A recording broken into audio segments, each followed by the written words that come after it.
Hello বন্ধুরা, আজকে নিয়ে এলাম তোমাদের মাঝে সিঁদুরের মূল্য ধারাবাহিকটির ৩০১তম পর্বের এক্সপ্লেনেশন। তো চলো ভিডিওটি শুরু করা যাক। বাড়ির সকলে মিলে ঠাকুরের কাছে প্রার্থনা করে তখনই যশোদা ও প্রিয়া এসে হাজির হয়। যশোদা সকলের সামনেই তখন বলে ফেলেছে ওই অর্জুনই হলো জয়েশ। জয়েশের রূপেই অর্জুন এসেছে, এই সমস্ত কিছু মিষ্টি সবটাই জানে। তখনই অর্জুন বলেছে আমি কালকেই এই বাড়িতে এসেছি, আমি ওই জয়েশকে দেখিইনি, তাহলে আমি কিভাবে নিজেই জয়েশ সাজলাম? তখনই যশোদা বলে মিথ্যে কথা বলছে। প্রিয়া তখন বলে একটা কাজ করলে এক্ষুনি এটা প্রমাণ হয়ে যাবে। তাই সকলে মিলে জয়েশের রুমের দিকে যেতে থাকে। এতে করে সকলেই ঘাবড়ে যায়, কি করবে বুঝতে পারে না। অপরদিকে জয়েশের কাছে আসলে সেই লোকেরা বাধা দেয়, কিন্তু কোনো বাধা না মেনেই ঘরের ভেতর প্রবেশ করে এবং সেখানেই দেখতে পায় সত্যি জয়েশ শুয়ে আছে। এতে করে সকলেই চমকে যায়। মিষ্টি নিজেও বুঝতে পারে না জয়েশের রূপে আসলে কে সেখানে শুয়ে আছে।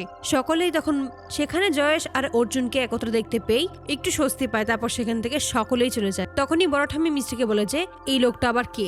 অর্জুনই তো জয়েশ, তাহলে এ আবার কোথা থেকে এসেছে? ঠিক সেই মুহূর্তে অসীম সকলের সামনে আসে। নকল গোফ খুলতেই অসীমকে চিনতে পারে। অসীম তখন বলেছে আমি এই কাজটা করেছি। ঠাম্মি তখন জিজ্ঞেস করে কিভাবে করলি? তখনই বলে তোমরা সকলে যখন ব্যস্ত ছিলে ঠিক সেই মুহূর্তে পেছন থেকে উঠেই আমি জয়েশে যেখানে শুয়েছিলাম যেন আমি এই মুহূর্তটাকে বাঁচাতে পারি। এতে করে সকলেই খুশি হয়ে যায়। অপরদিকে সকলে মিলে নবরাত্রি পালন করার জন্য আয়োজন করে, কিন্তু প্রিয়া তখন বলে এই বাড়িতে কোনো নবরাত্রি আয়োজন হবে না। সকলকে অপমান করলে মিশ্রি তখন বলে এই বাড়ি থেকে আমার পরিবার কোথাও যাবে না, তবে তার আগে একটা শর্ত আছে। তুই যদি সেই শর্তটা পূরণ করতে পারিস তাহলেই আমরা এই বাড়ি থেকে বেরিয়ে যাব। তুই নিজেই ওই ঠাকুরকে এই বাড়ি থেকে উঠিয়ে বের করে দে। প্রিয়া তখন বলে এটাই করব, আর সাথে তোকেও বাইরে ফেলে দেবো। তখনই প্রিয়া ঠাকুরকে উঠাতে গেলে কোনোভাবেই ওই ঠাকুরের মূর্তি নড়াতে পারে না। ঠিক সেই মুহূর্তেই মিষ্টি বলো কি হলো, উঠাতে পারলি না? প্রিয়া ক্ষিপ্ত হয়ে যায়। যখনই মিষ্টিকে মারতে যাবে ঠিক সেই মুহূর্তেই পা পিছলে পড়ে যায়। এতে করে নিজের গায়ে রং লেগে যায়। অসীম তখন বলে তুমি নিজেই তো লজ্জায় লাল হয়ে গেছো, আমি তোমার প্রশংসা করছি, এই জিনিসটা তোমার সাথে খুব মানিয়েছে। তখনই রাজেশ সেখানে আসে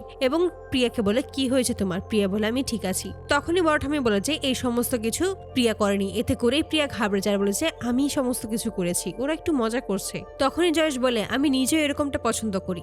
তখনই প্রিয়া বলে যে হ্যাঁ, আমি আমার বিয়ের সময় পুরো বাড়িটাকে খুব সুন্দরভাবে সাজাবো, ধুমধাম করে সমস্ত কিছু করব। তখনই ঠাম্মি বলে ওঠে তুমি জয়েশের টাকা দেখে ওকে বিয়ে করতে চাইছো তাই না? জয়েশ তখন বলে এটা কি সত্যি কথা?